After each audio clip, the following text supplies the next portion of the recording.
Bismillahirrahmanirrahim. Alhamdulillahi rabbil alamin. Wassalatu wassalamu ala rasuli rabbil alamin. Nabiyyina wa habibina wa qudwatina Muhammad ibn Abdullah wa ala alihi wa sahbihi wa man walah. Amma ba'du. Muslimin dan muslimat, para pelajar sekalian, Assalamualaikum warahmatullahi wabarakatuh. Alhamdulillah, syukur kita pada Allah Azza wa Jalla kerana pada hari ini 13 Oktober 2021 kita dapat meneruskan pengajian kita dalam kitab Fathul Mu'in. Fathul Mu'in, kitab fiqh mazhab Syafi'i. Perbincangan kita dalam bab solat. Dalam bab solat, iaitu rukun solat yang ke-12. Saya tak nak undang lah yang lepas-lepas. Rukun solat yang ke-12 iaitu duduk bagi keduanya. Yang mana tu? Bahasa Arab kata wathani asyarha qu'udun lahuma ay litashahhudi wassalati wa kadzalika salam. Duduk untuk baca tasyahud dan baca selawat ke atas Nabi sallallahu alaihi wasallam, dan juga untuk melakukan salam. Ini kita ada apa? Duduk ni untuk 3 fungsi dia. Tasyahud, selawat dan salam. Duduk sendiri tu rukun. Ini para pelajar sekalian, para jemaah kena ambil perhatian, tengok di kitab. Duduk bagi membaca tahiyat, baca selawat dan salam itu duduk rukun. Tuan-tuan jangan bermudah-mudah. Kerana itu bagi orang yang tidak uzur. Dalam solat fardu, duduk atas kursi, tak turun duduk di atas lantai, maka orang itu bermasalah.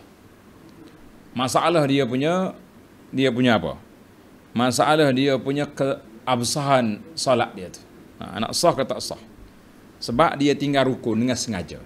Kalau tak mampu duduk kerana uzur, kerana sakit, kerana tak larat, itu di bawah akta darurah. Akta apa? Akta darurat. Tengok kitab kita baca. Dan disunatkan bertawarruk. Para jemaah yang ada kitab, tengok dah, kitab yang kulit hijau, muka surat 101.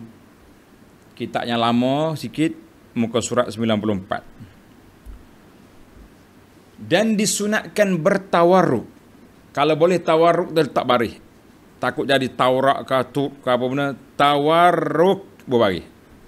Dan disunatkan bertawarruk di dalamnya, yakni sunat duduk secara tawarruk bagi tasyahud akhir. Iaitulah tasyahud yang diikuti oleh rukun memberi salam. Jadi dalam mazhab kita ni, tawarruk itu untuk duduk tasyahud yang diikuti dengan salam. Maknanya kalau solat subuh, rakaat yang kedua, duduk akhir lah tu. Kalau zuhur, asar, maghrib, isya, tasyahud yang kedua, yang akhir. Tasyahud awal dia panggil duduk iftirash. Cuma ada sebahagian ulama, dia kata bagi tawarruk ini untuk duduk tasyahud yang kedua. Kalau salat subuh, satu tasyahud, duduk biasa. Ada khilaf di situ. Kerana itu, kalau tuan-tuan pergi ke negeri Arab lah senang, pergi Mekah ke, kita tengok biasa orang tak duduk. Ramai yang tasyahud awal, tasyahud akhir salat subuh, dia duduk macam tasyahud awal. Sebab bagi dianya, tawarruk ini untuk tasyahud yang kedua. Kalau tak ada dua, jadi satu. Tapi yang ramai benarnya, ada satu lagi. Dia panggil duduk ikut say. Kelantan kata kok say kok dah, pakai duduk ya. Sepoh lagu mana pun duduk. Ini rugi. Sebab duduk tasyahud ni seperti gaya Nabi duduk ini sunnah. Bila kita tinggal sunnah, rugilah kita. Ana dah sebutkan dalam siri yang lalu, kata di para ulama, satu solat 4 rakaat. Kita solat 4 rakaat, apabila kita laksanakan semuanya, rukunnya, yang sunatnya, sunat hai'ahnya, bacaannya, pergerakannya, angkat turun tangannya, kita telah mengumpul lebih daripada 500 sunnah dalam 4 rakaat solat. Tapi kalau kita main lagu ni, tak angkat tangan lah, duduk macam-macam, maka hilanglah sunnah. Sah salat, tapi rugi. Baik. Maka dia kata apa ni? Duduk tawarruk bagi tasyahud akhir, iaitu tasyahud yang diikuti oleh rukun memberi salam. Maka hendaklah makmum yang masbuk tidak duduk tawarruk dalam tasyahud akhir bagi imamnya. Kita baru rakaat yang ketiga, imam tasyahud akhir rakaat yang keempat, jangan duduk tawarruk. Duduk iftirash. Lesh. Kenapa? Sebab kita nak bangun lepas tu. Susah kalau duduk tawarruk ni. Dan juga hendaklah tidak duduk secara tawarruk seorang yang akan melakukan sujud sahwi. Kalau kita kena sujud sahwi, tidak juga duduk tawarruk. Kenapa? Sebab payah kita nak pusing balik. Kedudukan kita tu bila kita nak bangun, nak pergi sujud nanti. Adapun duduk tawarruk itu, ini dia panggil kaifiyah. Cara duduk tawarruk macam mana cara? Cara duduk tawarruk tu macam mana?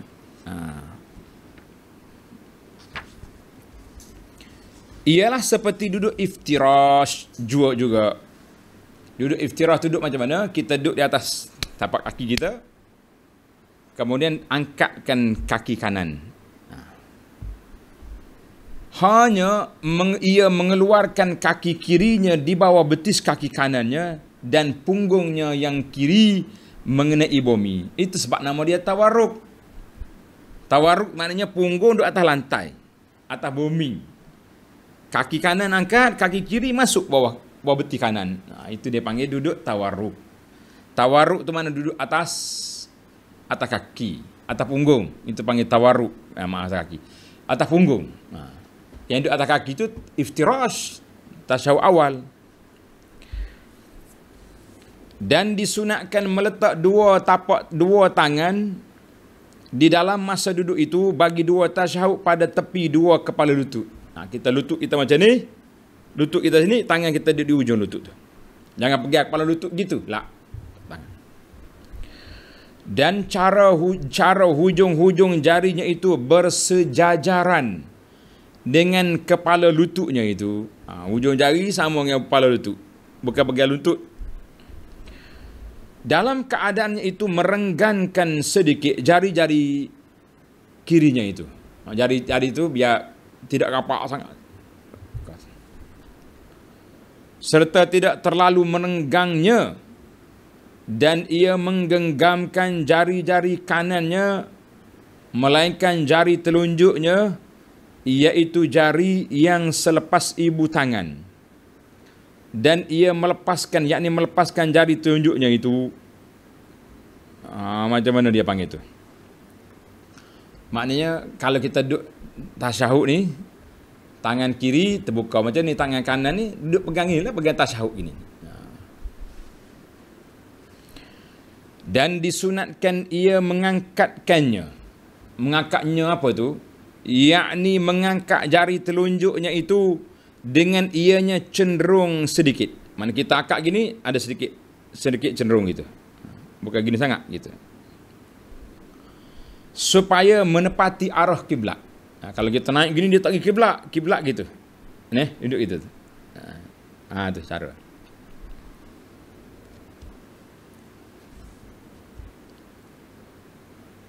Arah kiblat. Pada ketika hendak membaca hamzah illallah. Kalau kita duduk diam begini, waktu kita tasyahud asyhadu alla ilaha illallah. Naik. Sebagai ittiba. Apa dia ittiba ni? Tuan-tuan tanda. Ittiba tu ikut cara Nabi sallallahu alaihi wasallam. Nabi kita ni rafa'a isba'hu. Nabi kita angkat dia punya jari dia tu. Mana kita ittiba, ikut cara Nabi sallallahu alaihi wasallam. Dalam hadis anna Nabi sallallahu alaihi wasallam kana idza jalasa fi sholati wada'a yadayhi ala rukbatihi wa rafa'a isba'ahu al-yumna allati tali al-ibham fada'a biha.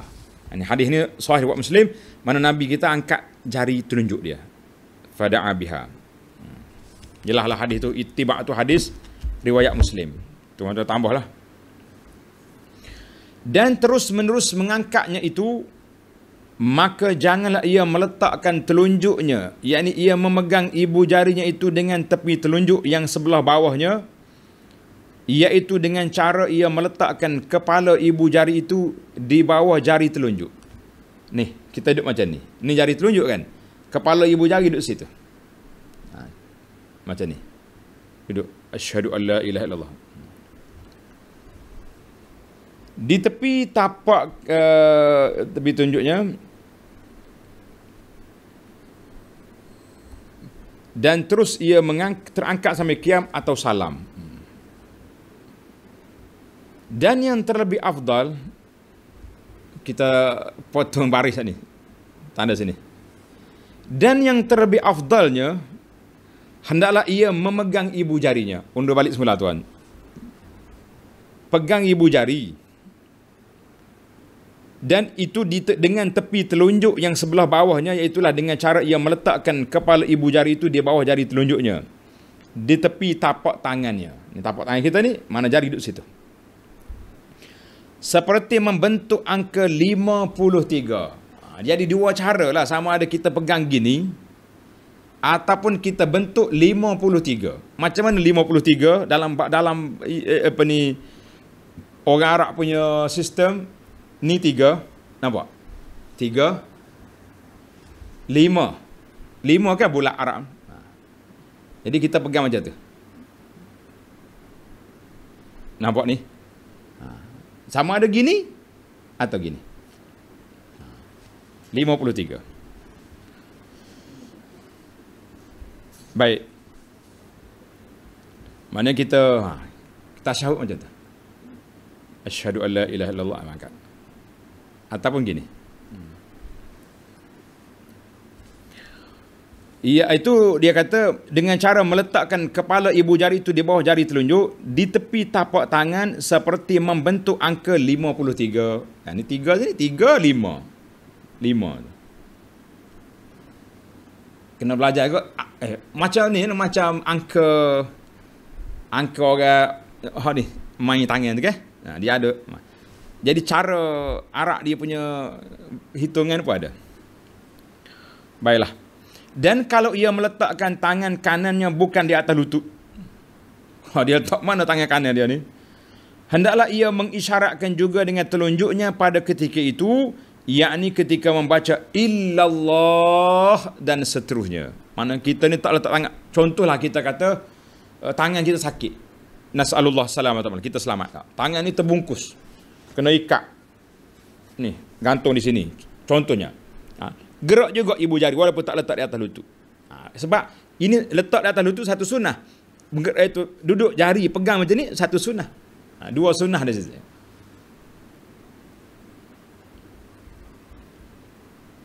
Cuma timbul satu lagi soalan.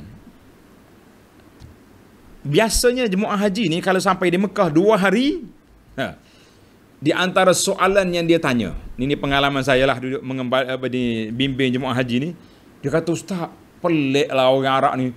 Dia solat tasyahud dia bergerak begini tadi. Asyhadu an la ilaha illallah wa asyhadu anna Muhammad rasulullah, gerak. Ada setengah tu putar. Macam mana? Ada setengah pacik, aku gerak, dia kata. Berasa nak lepis tangan dia. Marah dia. Apa gerak-gerak ni? Tuan-tuan, kita bertanya tak apa, bantah jangan. Sebab dia ada sandaran buat dia tu. Tengok dalam hadis, masalah menggerakkan jari. Boleh ke tak boleh? Kita ada 2 hadis. Hadis ni diriwayat oleh Zaidah bin Qudamah daripada Wa'il bin Hujur. thumma rafa'a isbahu. Dia kata Nabi kita angkat jari dia, fara'aituhu yuharrikuha yad'u biha, bergerak gini. Dia kata gini, bergerak. Hadis ini riwayat Imam Ahmad, Ibnu Khuzaimah dan Ibnu Hibban. Jadi gerak kaki, gerak atau goyang jari. Pendapat ini siapa ni? Siapa yang pegang? Tuan-tuan jangan tuduh tak tukalu. Dipegang oleh ulama mazhab Maliki. Ulama Maliki dia pegang dengan bergerak. Cuma kenapa jumhur tak ambil hadis ni? Tak gerak. Bahkan ada ulama kata makruh menggerakkan. Sebab ulama bincang tentang sanad hadis ini. Dikata hadis sahih tapi lafaz yuharrikuha itu syaz. Ganjil. Kerana dua belah hadis yang lain yang menyebut tentang isyarat ini tidak menyebut yuharrikuha, menggerakkan. Yang ni dua belah tak sebut gerak, satu sebut gerak, kerana itu dianggap ganjil. Wallahu alam, jadi timbul masalah. Kita tak nak buat tak apa. Tapi kalau kita tengok orang buat, kita kata oh itu mazhab Maliki yang menggerakkan jari. Dan juga orang-orang yang mengambil pandangan Maliki. Tak kira lah mazhab mana pun. Jadi atas dunia ni, negara dunia sudah luas. Kita jangan mempersempitkan perbincangan yang luas itu. Baik para pelajar sekalian, kita pergi kepada dan tidak disunatkan mengangkatnya di luar daripada sembahyang, iaitu ketika membaca illallah. Luar pada sembahyang kita tak payah. Macam kita mengucap la ilaha illallah, jadi kita angkat. Dalam kitab ni kata tak sunat. Biasanya para ulama kita ni dia spontan, dia panggil fitrah. Kalau kita kata la ilaha illallah, automatik dia bergerak. Tanda isyarat syahadah tauhid kepada Allah Azza wa Jalla. Tapi orang kita ini tak ni. Nak ambil gambar ni. Mari mana isyarat ni? Tak. Ni satu je kita. Tauhid kepada Allah Azza wa Jalla. Apa main 2 3? Kecuali awak ada bini dua. Boleh juga tak? Ni tak tahu apa makna ni. Peace apa peace? Tak payah lebih lah kata dah. Cakap. Tapi dah jadi satu budaya tu. Nak ambil gambar mesti. Budak kecil pun kita kena tengok juga. Dia sama ada dia main ni atau ni. Kalau nak ambil gambar, kena tengok anak-anak pergi kanan ni. Kadang-kadang anak ustaz ada begini, ni. Ni main apa ni? Maksud jadi main kata ni. Masya Allah. Baiklah. Jangan kacau lah. Itu mazhab budak-budak. Masalah orang tua pun peace juga. Tak payahlah. Tak perlu. Nak angkat jari tauhid. Apa ni syarat? Allahu Ahad. Baik. Mana kita punya sampai mana tadi? Dan disunatkan dan tidak disunatkan. Dan disunatkan satu lagi. Dan disunatkan melihat kepada telunjuk, iaitu menumpukan pandangan kepada telunjuk pada ketika ianya diangkat. Jadi biasa kita solat ni kita akan tengok di tempat sujud kan. Tapi waktu tasyahud, waktu syahadah, asyhadu an la ilaha illallah, kita tengok di telunjuk kita tu. Mana nak menjiwai Allah, la ilaha illallah. Masya-Allah. Walaupun ni menarik ni. Walaupun ianya tertutup. Misalnya seperti lengan baju labuh. Kebetulan kita pakai baju ni lengan labuh. Tak sempat nak potong, tak sempat nak lipat. Maka jari kita tu terlindur dalam baju. Ataupun kita pakai kain ihram ke, terlindur kain selimut musim sejuk. Kita isyarat tu bergerak je kain tu, akak tengok juga situ. Tu dia. Sebagaimana yang dikatakan oleh Syekh kami itu Syekh Ibnu Hajar, berdasarkan kepada hadis sahih tentang hal itu. Hadis sahih tadi kita dah baca. Nabi kita sallallahu alaihi wasallam dia tengok ke mana? Dia tengok ke tempat tadi. Wa asyara. Nabi kita tengok ke jari dia tu. Hadis Abu Daud ni. Wa asyara bi usbu'ihi as-sabab la yujawizu basaruhu isyaratan. La yujawizu, mana mata dia tak lebih daripada isyarat tangan, dia tengok situ. Hadis ini dalam Abu Daud. Baiklah, ada perbincangan ulama panjang. Kalau kita nak huraikan Hurah itu panggil panjang pula, kita ambil yang ringkas-ringkas lah dulu. Berpindah kita kepada rukun yang ke-13. Rukun solat yang ke-13, iaitulah salam yang pertama. Nah, salam yang pertama. Kita tengok bahasa Arab kata apa. Ini matan dia di sini nih. Wa thalitha asyaraha taslimatun ula wa aqalluha assalamu alaikum lilittiba. Bes. Dan rukun yang ke-13 ialah salam yang pertama. Dan yang sekurang-kurang salam ialah dengan berkata Assalamualaikum. Sah, cukup dah.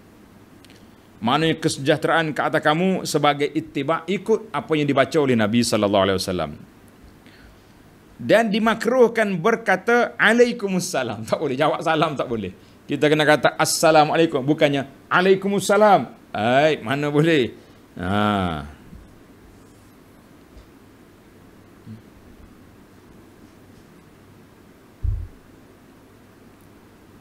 Baik. Dan tidak memadai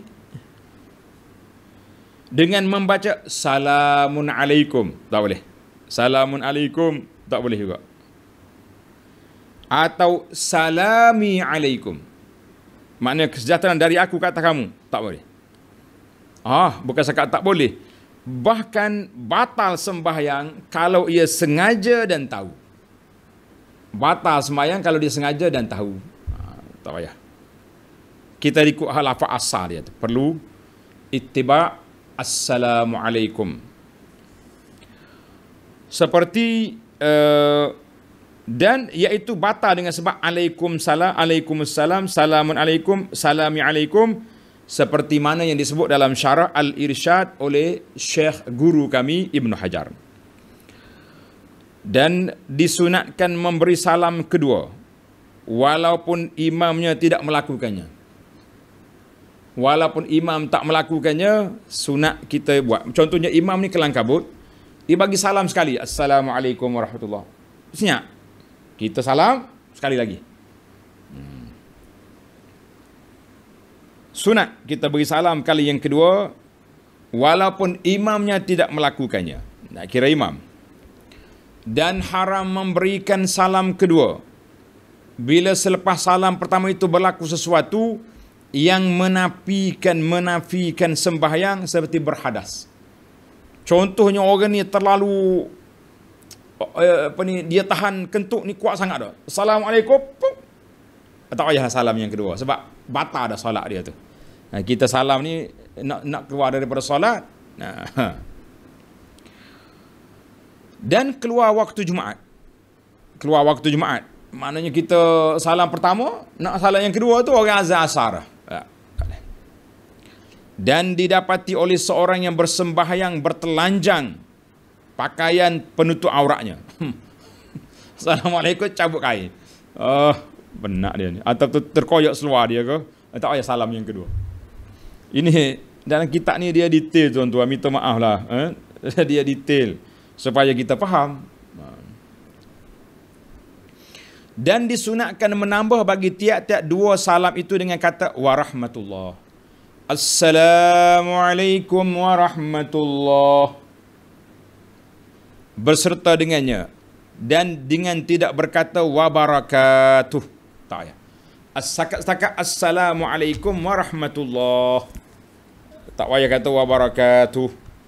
Dia kata tidak ada wabarakatuh, tidak ditambah. Itu yang disebut dalam kitab kita ni. Assalamualaikum warahmatullah. Assalamualaikum warahmatullah. Maknanya paling jauh sekali lah. Baik para pelajar sekalian.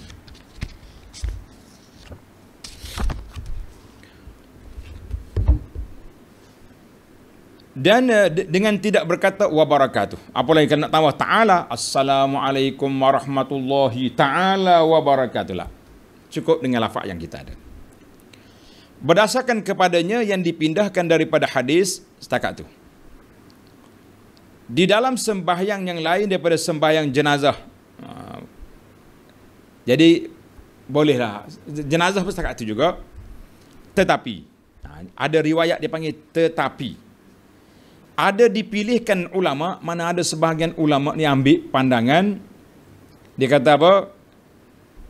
Tentang sunat juga menambah wa barakatuh, kerana amalan itu daripada beberapa jalan dalam riwayat hadis. Jadi ada hadis riwayat, ada tambahan kalimah wa barakatuh.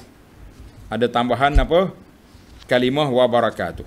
Jadi ada tambahan, jadi kita kata ada khilaf, tapi yang kebanyakan tadi riwayat dia tak ada apa? Tak ada wa barakatuh. Jadi kita berhenti setakat itulah, berhenti setakat yang ada itu lebih harmoni lah, tak payah tambah-tambah menjadi khilaf pula dalam masalah hadis tambahan itu. Adalah setengah riwayat tambahan wa barakatuh. Baik para pelajar sekalian. Maknanya kalau salah tertambah jangan duk marahlah, ada riwayat. Dan salam itu nak dilakukan dengan ni tuan-tuan tanda kita. Dan salam itu ini kaifiat kita nak bagi salam ni macam mana? Dan salam itu hendaklah dilakukan dengan berpaling muka di dalam kedua kali salam itu, sehingga kelihatan pipi kanan di dalam memberi salam yang pertama dan kelihatan pipi kiri dalam memberi salam yang keduanya. Maknanya kita salam jangan kata Assalamualaikum. Tak nampak tu, nampak telinga itu, kan? Naknya orang belakang kita nampak pipi kita. Assalamualaikum warahmatullahi. Biar terasa. Orak di tengkuk ni rasa. Assalamualaikum warahmatullahi. Menarik. Cuma timbul lagi masalah. Anak-anak kita ni, di antara dua salam tu dia mesti ada gap, ada break situ. Perasan ke tidak? Assalamualaikum warahmatullahi. Assalamualaikum warahmatullahi. Ada tak? Angguk di tengah tu ada riwayat ke tak ada riwayat? Kita tak jumpa riwayat, tuan-tuan. Jadi tak jumpa riwayat, tak perlu kita buat. Tak perlu dilakukan. Salam biasa. Assalamualaikum warahmatullahi. Assalamualaikum. Ramai kita nampak macam tu dia. Salam macam dia nak pisah tu dua salam lah. Tunduk dia sekejap. Kita kata tak payah tunduk-tunduk lah, kan. Tengok yang kata ada tambahan wa barakatuh tadi. Hadis daripada Ibnu Mas'ud, kana yusallim an yaminihi assalamualaikum warahmatullahi wabarakatuh. Mana ada tambahan wa barakatuh. Dan hadis Wa'il bin Jurur ada juga tambahan assalamualaikum warahmatullahi wabarakatuh. Jadi hadis ini Imam Nawawi kata sanad dia sahih. Sanad dia sahih, riwayat Ibnu Majah dan lain-lain ulama mengatakan sanad dia sahih. Dalam Sahih Abu Daud ada. Warahmatullahi wabarakatuh. Untuk kanan, al-kiri warahmatullah saja. Yang pentingnya kalau kita bagi salam macam tu, kita kata ada riwayat. Tapi yang banyaknya assalamualaikum warahmatullah. Bunyi setakat tu dulu. Baik para pelajar sekalian.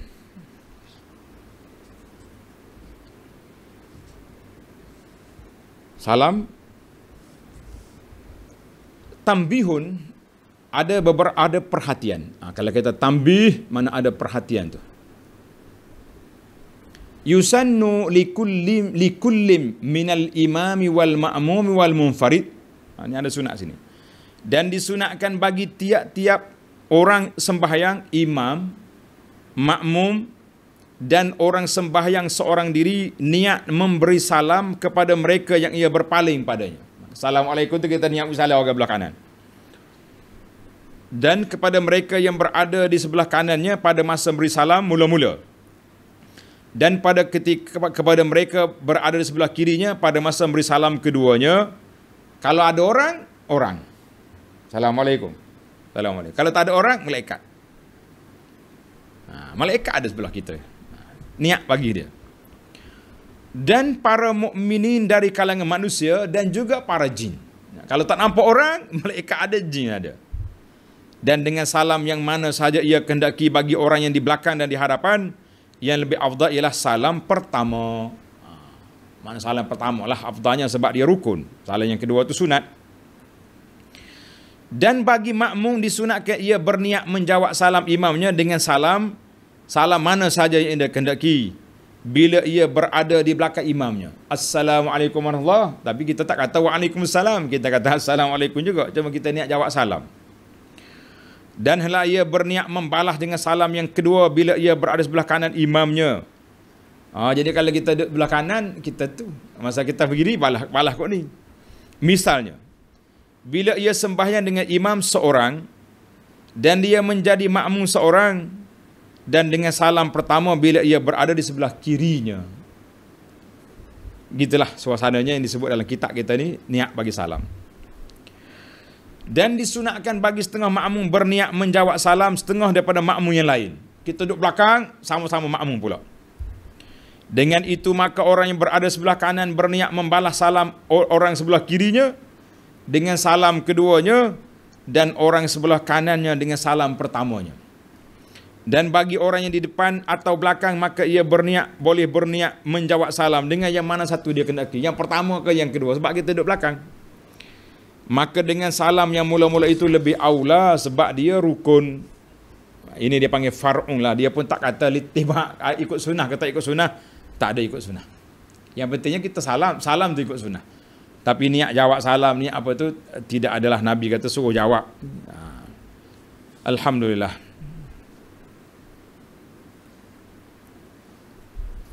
Baik. Furu' masalah pecahan. Masalah pecahan maknanya cabang masalah. Dan disunatkan berniat keluar daripada sembahyang dengan salam yang mula-mula sebagai keluar daripada khilaf pada pihak ulama yang mewajibkannya. Ada setengah ulama ni mengikut dalam syarah kata nama dia Ibnu Suraij. Ibnu Suraijun. Ulama mazhab Syafi'i. Dan ada lagi ulama lain yang mengatakan wajib kita kena niat keluar dari salam. Tapi dalam kita kata sunat, manakala kita tak niat keluar pun tidak jadi masalah, memang kita akan terkeluar. Nabi kata mula salam iftitah bil takbir buka salam dia tu dengan taslim. Mula dia dengan takbir, tamat dia dengan salam. Jadi itu dia panggil bila kita bagi salam tu keluarlah. Kalau niat kata tak niat pun, saya bimbang takut dia niat awal. Belum bagi salam tu niat dah keluar. Sudah. Nyanyi kita. Baiklah. Dan disunatkan bersegera menyambung salam yang kedua. Jangan lama. Assalamualaikum warahmatullahi. Assalamualaikum warahmatullahi. Jangan duk berhenti lama. Macam mana tak berhenti lama, Ustaz? Ada setengah riwayat kata baca macam-macam lagi. Assalamualaikum. Macam-macam kita kena baca lah. Tidak ada riwayat yang Nabi suruh baca antara dua salam. Yang adanya Assalamualaikum warahmatullahi. Assalamualaikum. Bacaan di tengah tu tidak ada dalam sunnah. Ada dalam buku.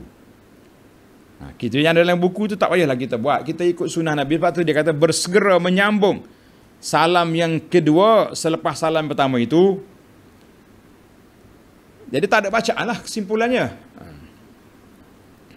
Dan disunatkan memulai mengucap salam. Disunatkan memulai mengucap salam itu. Ini cara nak mengucap salam macam mana? Cara. Tuan-tuan tengok. Dalam keadaan muka menghadap kiblat. Muka kita masih di sini, ke arah kiblat. Dan mengakhirkan salam itu dengan berpaling yang sempurna.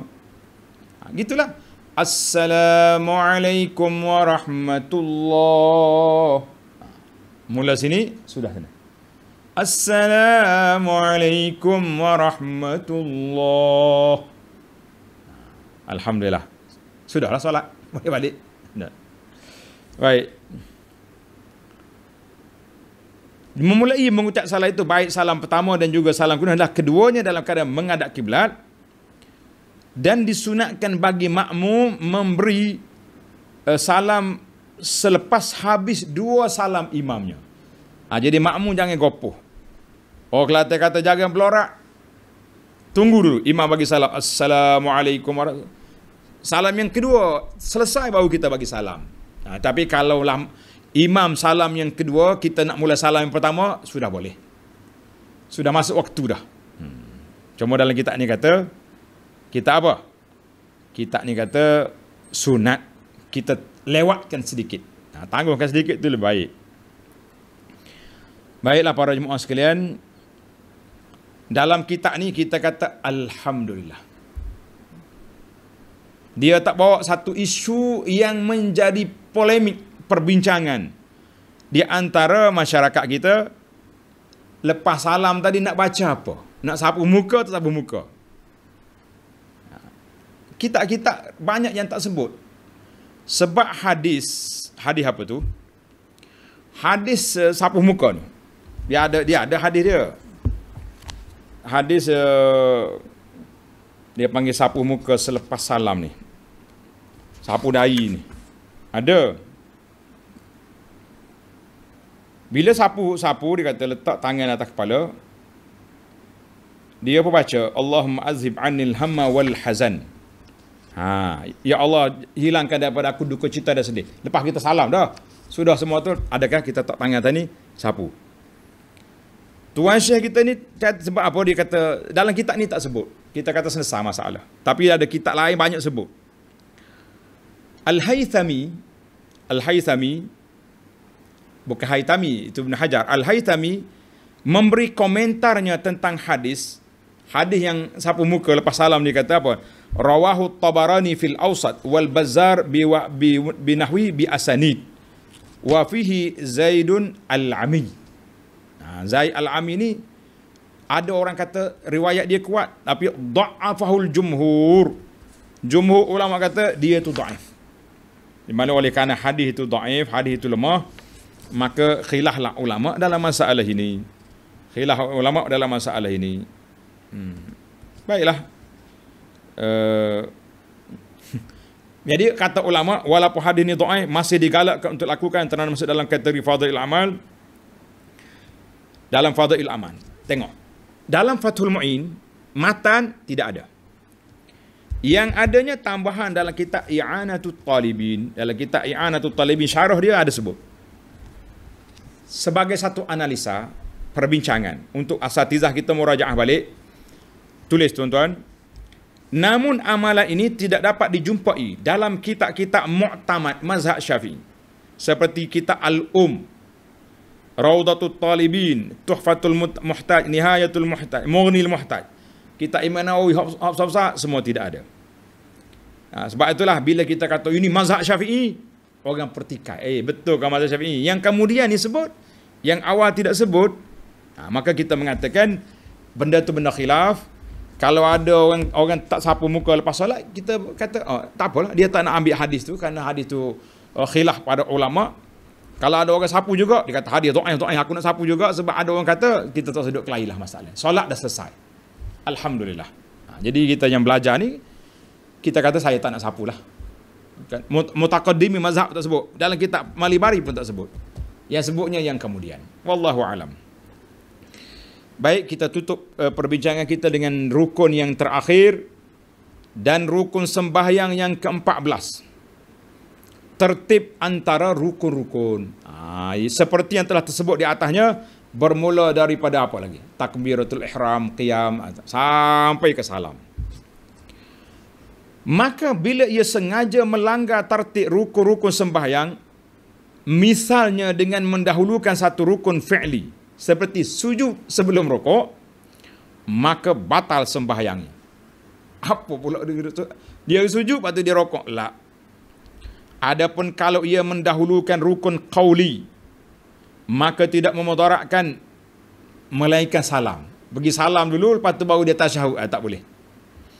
Seperti ia dahulukan tasyahud pada sujud, dahulukan selawat pada Nabi daripada tasyahud, maka tidak mengapa. Tetapi kalau ia dahulukan salam, maka tidak boleh sebab itu membatalkan salat. Kita kena ingatlah.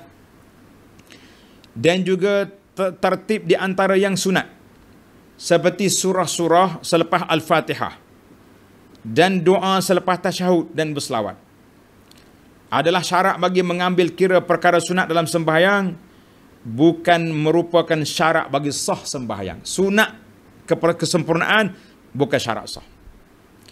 Apabila orang yang selain daripada makmum terlupa lalu melanggar tertib dengan meninggalkan satu rukun, seperti ia sujud sebelum rokok atau rokok sebelum Fatihah, maka laghalah, yakni tidak diambil kira rakaat yang tersebut. Apa yang dilakukannya itu sehingga ia melakukan apa yang ia tinggalkan itu. Kemudian kalau ia teringat sebelum ia sampai kepada rukun yang ditinggalkan itu pada rakaat yang berikutnya, hendaklah ia melakukan rukun itu. Kalau tidak, maka keterangan itu akan diberikan nanti. Lepas pada nilai pula. Yakni rukun yang tertinggal itu hendak dilakukan sebagaimana sebelum sampai pada rukun yang tertinggal pada rakaat yang berikutnya. Bila saja ia teringat, kalau tidak batal sembahyang. Mana orang ni pergi sujud siap ada, dia tak rokok. Mana ditinggal satu rukun, maka bila dia naik nanti rakaat yang pertama tadi mulghah dikira cancel, tak ada rakaat. Jadi rakaat yang kedua tu baru jadi satu balik. Itulah kaedah dia. Insya-Allah dengan itu tamatlah 14 rukun solat dalam kitab kita ini. Alhamdulillah. Insya-Allah dalam siri yang akan datang kita akan bincang tentang adapun kalau selain daripada makmum syak. Sekarang ini kita akan bincang tentang orang yang syak dalam solat dia bagaimana. Dia ragu. Keraguan itu macam mana kita nak selesaikan. Walau saha ghairu ma'mum fit tartib bi takirukna. Satu, au syakka huwa. Insyaallah dalam siri akan datang. Subhanakallahumma wa bihamdika asyhadu an la ilaha illa anta astaghfiruka wa atubu ilaik. Wa sallallahu ala nabiyyina Muhammad wa ala alihi wa sahbihi ajma'in. Walhamdulillahi rabbil alamin. Wassalamu alaikum warahmatullahi wabarakatuh.